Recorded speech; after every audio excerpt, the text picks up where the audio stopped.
Stop selling fitness, start selling this instead. Welcome to the Push Press Podcast. Where gym owners learn to dodge bad advice, crush their competition, and actually make money doing what they love. Let's get after it. You ready, Dan?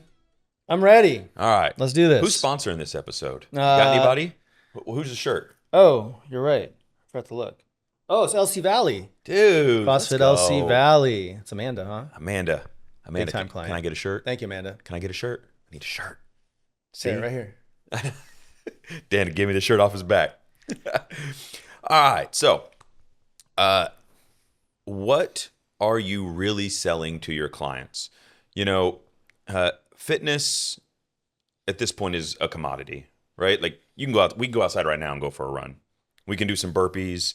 In fact, we should probably take a little fit break after this episode, do some squats and whatnot, right? But if fitness is a commodity and outcomes are different from person to person, I think it's worth us noodling on, like, what do we really sell in our gyms? And as we go through this episode, you know, think about how this might change how you market yourself, how you would talk to your leads, things of that nature. So, anything to add to that? Yeah, I think it's interesting because you know, if you think about it, like when you go to a coffee shop, why do you go? And the obvious answer is for coffee. But the reality is, like, a lot of times people go for a place to work, for a place to read, a place to think, a place to just sit down with a friend and talk. So sometimes the coffee is like the reason you go there, but it's not the reason you are there, if that makes sense. It absolutely does. And I think it's the same for fitness, and that's what we're going to dig into here. All right. Yeah. Let's get after it.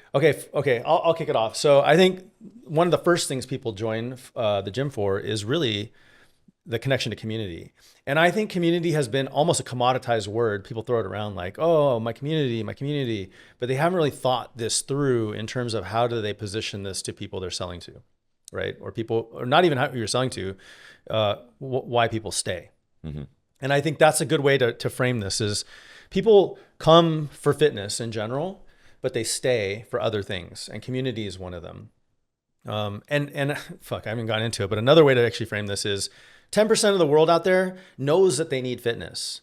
And 90% of the world, like, they see the fitness as the broccoli, like the thing they don't want to do. They know they have to do it, but they don't want to do it. And so how do we start speaking to people that get them in for different reasons? Community is one. Why?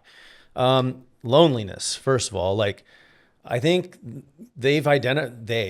someone out there has identified that loneliness is one of the biggest plagues, one of the biggest problems in the world, like trillions of dollars type of problem to solve. And, you know, I work from home all day by myself in the office. And the days that I don't go to the gym, Cameron walks in the door and she's like, you can go run errands or get out of the house if you need to, you know? So like, there's a very real thing around this whole work from home culture that we've built around having a place to get out and interact with other humans face to face.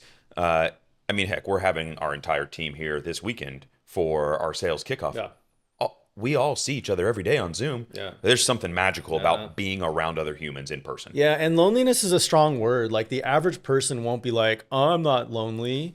You know what I mean? But it really, deep down inside, it's like we are wired for human connection. And when you sit in front of a TV screen with little Zoom boxes all day long, it's not really connecting. It's not satisfying that need, right? Absolutely. And so as we work more and more in an isolated world, and we're scrolling our phones and we're interacting through DMs and Zooms and stuff, actual face-to-face connection is critical. And the big mind-blowing epiphany I had recently was a lot of us lost our second place. Mm-hmm.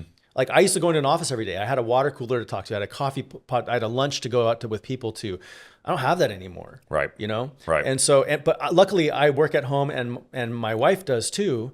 So I have somebody, but there's a lot of people who work from home alone. Yeah. Right.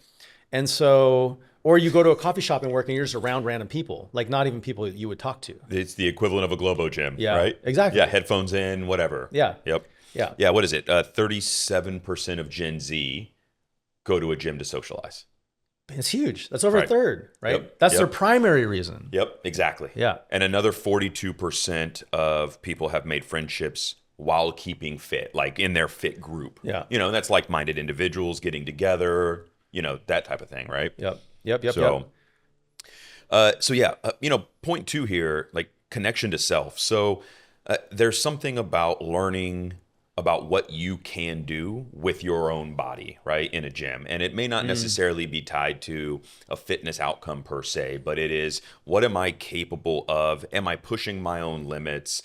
And being able, like, being in touch with that is a very real thing. And I think you see this in, that might be an example for fitness, but in like a martial arts discipline, it's kind of the same thing. It's like, I got another person putting their hands on me, and are they going to toss me to the ground? Like, what am I mentally made of? How am I connected to my feelings when that type of thing happens? Yeah. And really what you see is a personal, like an inward outward growth, right? Self-esteem, understanding of ability, just knowing, hey, like, I wasn't able to do a pull-up before, now I can, kudos me, whatever it might be. Or I wasn't able to show up for fitness before, and now I do 4 times a week. Like, that is growth. Yeah, I mean, we talked a little bit about this in the meta skills episode that we released, which was like just having that higher self-esteem, those outcomes from your fitness journey, right? Which, again, people think like, oh, I'm here to like get abs or lose weight, but really the outcome, or what you end up finding, is like this better connection to self, this higher self-esteem,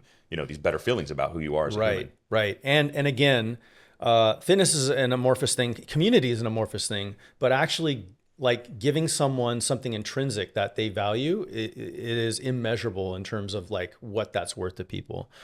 The third thing that I think is actually super important that these gyms are retaining or selling to their members is the escape from the grind. And this kind of loosely ties into my first point of community, but and lack of second place or third place, right? But the idea here is you're kind of giving someone a 1-hour vacation from their own life, right? Where they don't have to worry about emails and the stress and doing chores and the stuff that their kids are requiring them and the softball game or whatever you've got to do, like all bills to pay, all the stuff us as adults have to deal with. You show up at the gym, you have no responsibility, you have no agenda, you do what you're told, you do the lesson plan, you get to escape and just be away for the day. And I think, like, gym owners, I think this is so critical. Nick mentioned this earlier. Like, as we think of how we market and go to market and talk to people that are out in the community, like, that is really, it makes me feel good to think like I can have a 1-hour break to myself for me. That's not afforded to me normally. And I think that's a huge selling point that we're missing in general. Absolutely. To dive into that a little more, I was listening to a talk with Trevor Noah and Simon Sinek. And they're talking about how when we lost that third place and when we quit going to bowling alleys after work and those types of things, that we essentially lost that person that we could vent to about our day, and how that's impacted our relationships inside of our home and our relationships inside of our work. Is now I vent to my colleagues or I vent to my wife, which has put that negative energy into 2 places instead of just throwing the bowling ball down the alley and being like, Dan, dude, today was rough. And then like we leave it there though, right? Like but now it's bleeding over. So that third place is so critical. That escape from the grind is so critical to the rest of our relationships. Wow, I had never thought about that. Fourth one here, growth and education.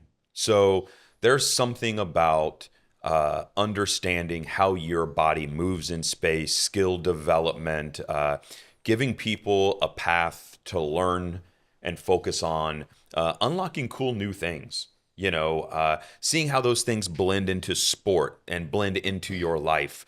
There's something about learning how to walk on your hands if you're a CrossFitter, or, how far can I ride a bike? And all of these little things that come out of the growth side and being coached. Okay, let me move my hips back here. Let me do, been through the level 1, but we did the level 1 at the Lone Star Summit, and I still have Zach, who's on seminar staff and works for Push Press, still over here correcting movement. I've been doing this for well over a decade, and it's like, oh yeah, a little bit of learning, a little bit of growth every single time. Yeah, and again, I think if as long as let's keep the frame of this in people who are not exposed to fitness, like how do we bring them into the gyms? This is the bigger opportunity.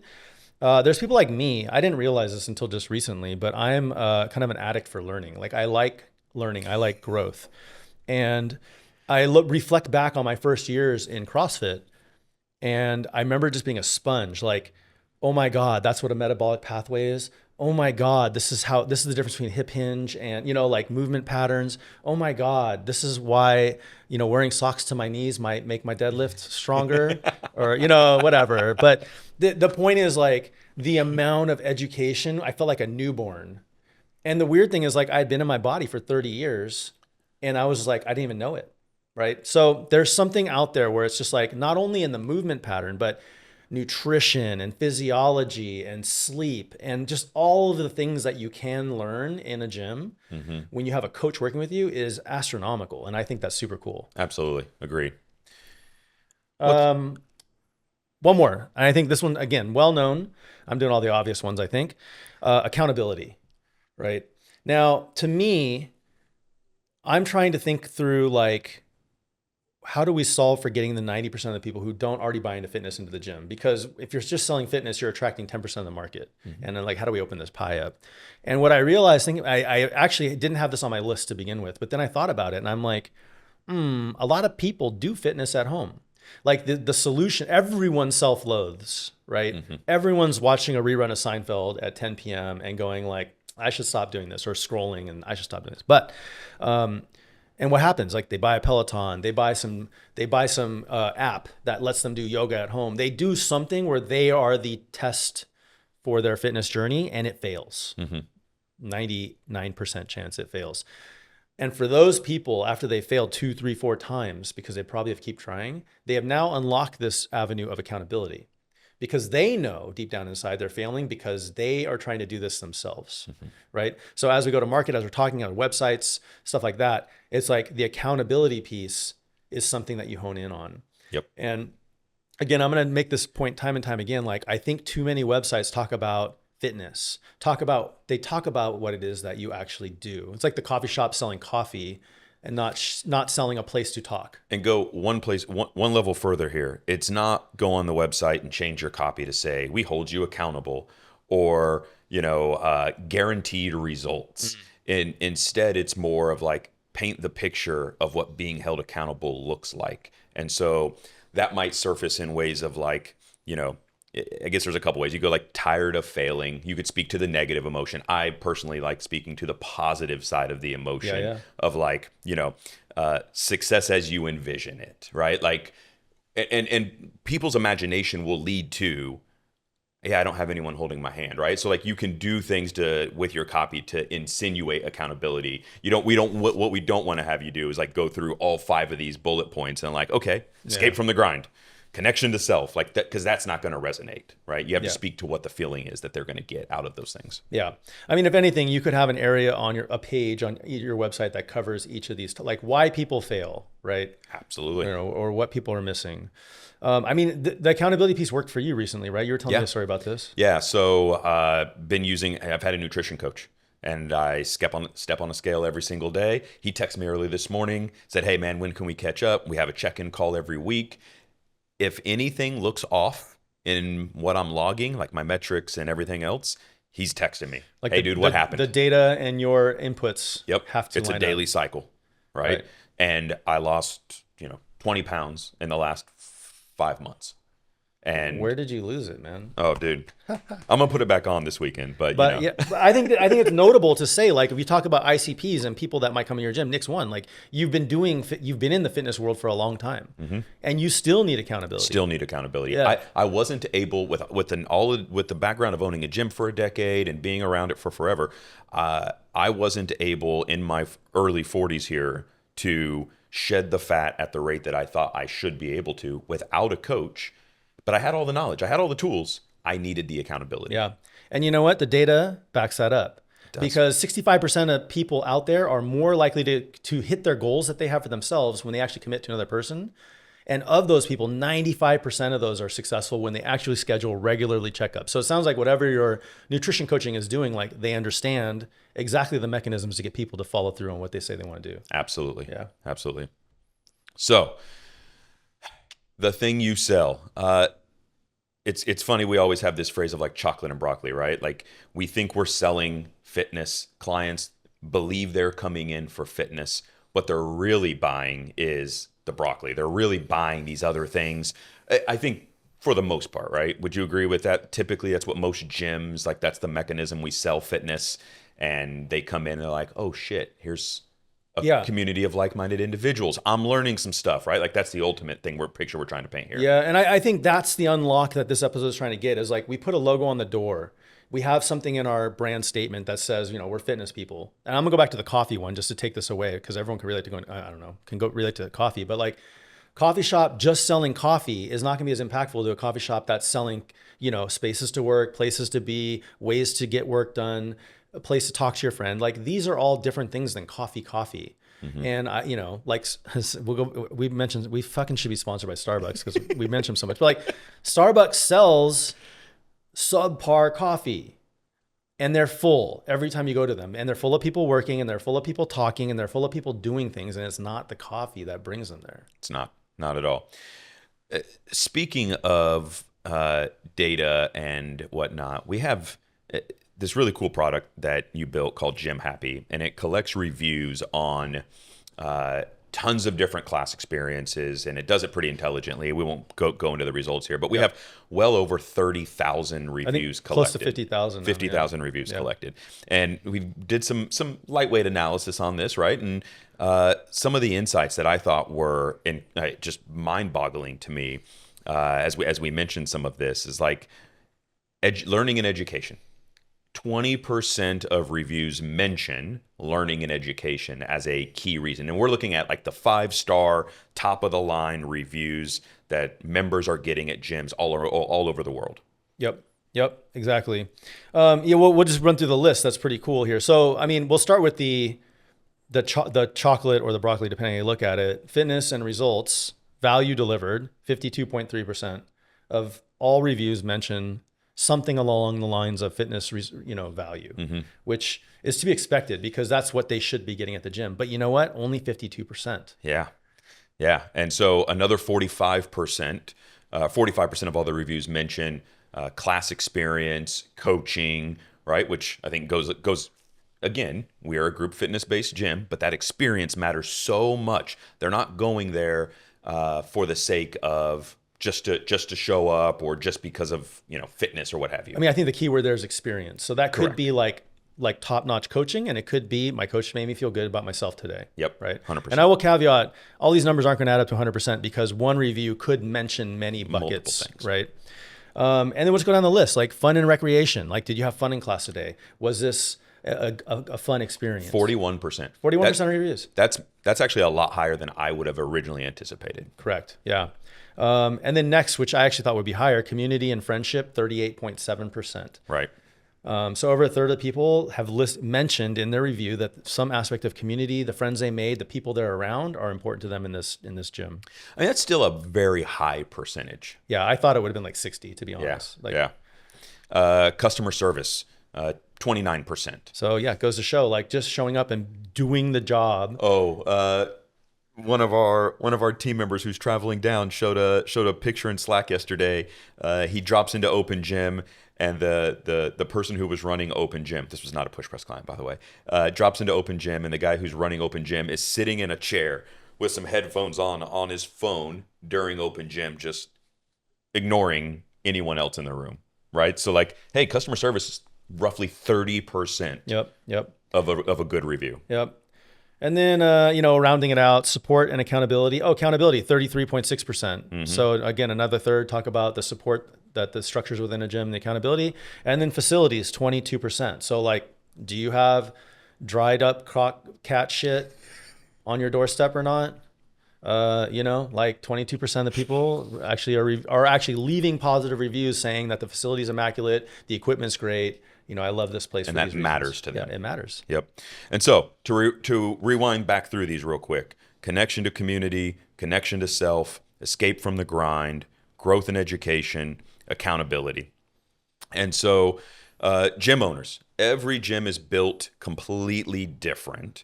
What we would love to know is which of those three, if you only had to choose three, what do you think those three most important ones are to your client? Email us, podcast@pushpress.com. Let us know. We can feature you on a future episode. Thanks, guys. See ya.